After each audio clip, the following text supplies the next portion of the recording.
कपड़े धोने वाली बहू। शादी के पहले से ही विभा को कपड़े धोने का बड़ा शौक था। कभी नल के नीचे तो कभी तालाब के पास। अरे मेरी नीली वाली लुंगी नहीं दिख रही है। विभा की अम्मा, कहाँ रखी है लुंगी? अरे वो तो विभा ने परसों ही धोकर रखी थी आपकी अलमारी में, देखो वहीं होगी। वो ना मैंने आज धो दी, मुझे लगा कि गंदी हो गई होगी। अरे कैसे गंदी हो गई थी, उसे तो मैंने पहना भी नहीं। हे भगवान, इस लड़की के कपड़े धोने की आदत से परेशान हो गया हूँ मैं। जितना तो घर में राशन नहीं आता, उससे कहीं ज्यादा डिटर्जेंट पाउडर का खर्चा है। इसकी शादी करवा दो, शादी। जाए अपने घर में ही करे काम, फिर चाहे घर के कपड़े धोने हो या पूरे गांव के। हाँ ठीक बोल रही हो, देखता हूँ मैं कोई लड़का। वो दिन भी आ जाता है जब विभा को देखने लड़के वाले आ जाते हैं। लड़की मुझे अच्छी लगी। होने वाली सास कहती है, बेटी अगर कुछ पूछना है तो पूछ लो। वैसे तो हमारी लड़की बहुत ही शर्मीली है, जो बोल दो वो मान लेती है, इसे क्या पूछना होगा। अरे कैसी बात कर रही हो माँ, मुझे इन लोगों के घर रहना है, सवाल तो कई है। हाँ हाँ बेटा, पूछ लो ना, क्या पूछना है। आप लोगों के घर कपड़े कौन धोता है? सास का मुंह बन जाता है। देखो, अगर तुम ये कहना चाहती हो कि तुम्हें कपड़े धोने नहीं आते तो सुन लो, कपड़े मैं ही धोती हूँ, लेकिन तुम्हारे आ जाने के बाद मैं रुमाल तक नहीं धोऊंगी। अरे चुप रहना भाग्यवान, बहू बेचारी घर आई नहीं, उसे डराना शुरू कर दिया। वो क्या है ना बिटिया, अभी तक तो ये कल्लू की माँ ही धोती थी, लेकिन अब तुम्हारे पापा तो दहेज में वॉशिंग मशीन देंगे ही। तभी विभा की माँ बोल पड़ती है, सवाल भी पूछा तो क्या। वैसे भाई साहब, मशीन की तो फिर भी कपड़े धोने की कैपेसिटी होती है, मतलब जो बिटिया दे रहे हैं ना विभा, इसे कपड़े धोने का बहुत शौक है। ये आप लोगों के क्या, आस पड़ोस गांव मोहल्ले सबके कपड़े धो दे और उफ तक ना करे। बाहर देखा नहीं आपने कितने कपड़े सूख रहे हैं, सब हमारी बिटिया ने ही तो धोए हैं। बस भी करो ना माँ, शर्म आ रही इतनी तारीफ सुनकर। और तो और एक दाग निकाल कर दिखाओ तो मान जाओ। हाँ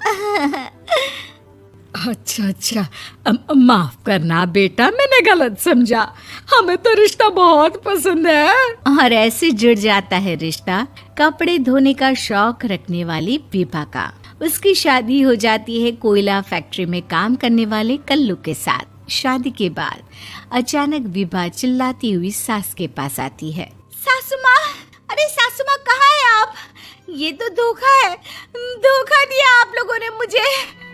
इसे ससुर के चक्कर के बारे में पता चल गया। अरे तो उसमें तुझे क्यों धोखा मिला है? अरे नल में पानी नहीं आता, कपड़े कैसे कब धुलेंगे? अच्छा, तू पानी नहीं आ रहा उसकी बात कर रही है। तो आपने क्या सोचा? कुछ नहीं। अच्छा, तेरी माँ ने कहा था कि कपड़े धोने का शौक है, तुझे याद आया मुझे।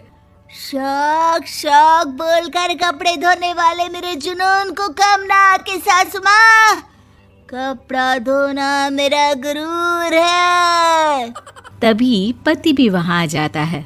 अभी मैंने इसे सनी देओल की फिल्म दिखाई है, उसी के डायलॉग मार रही है माँ। अच्छा सुन, साफ साफ बता रही हूँ, पानी सुबह 4 से 6 और शाम को 10 से 12 आता है, समझी?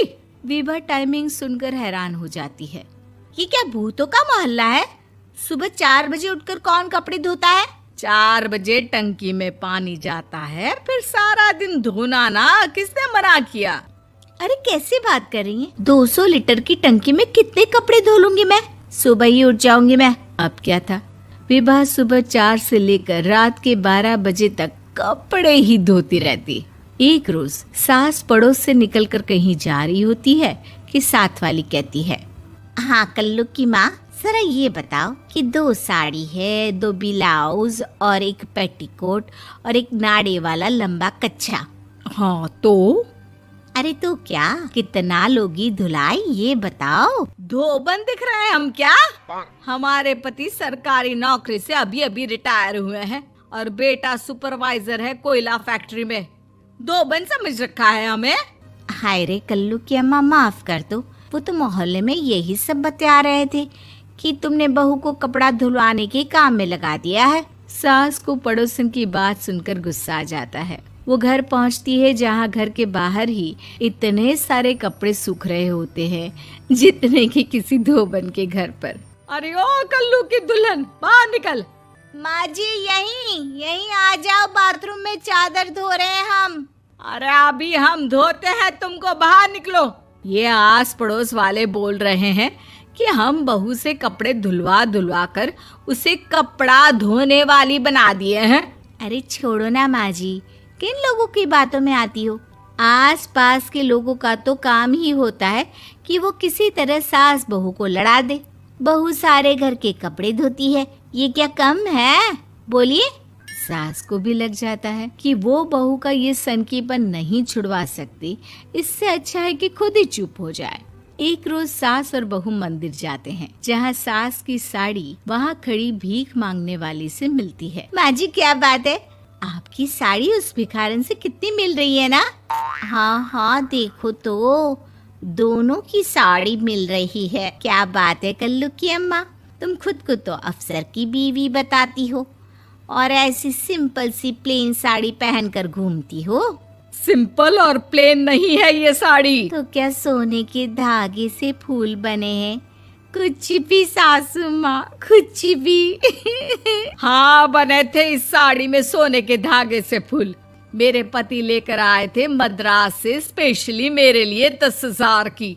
ताहे भाई साहब इस भिखारन के लिए भी सेम टू सेम साड़ी लेकर आए होंगे 10,000 की। सास उस वक्त तो कुछ नहीं कहती, लेकिन बहू के साथ घर आती है और अलमारी से एल्बम निकाल कर लाती है। ये साड़ी देख रही है, ये वही साड़ी है जिसे मैंने अभी पहना था। इस साड़ी में ये जो चमकदार फूल दिख रहे हैं ना, ये सोने के धागों से काढ़े गए हैं। लेकिन तू लोकल वॉशिंग मशीन ब्रश से घिस घिस कर सारे फूलों को निकाल कर साड़ी प्लेन कर दी। मुझे माफ कर दीजिए सासू माँ। और तो और, जब मैंने तुझे तेरी गलती के लिए कुछ नहीं कहा, लेकिन तूने तो सबके सामने मेरा मजाक ही बना दिया। क्यों? बहू को समझ में आ जाता है कि अब से उसका कपड़े धोना बंद।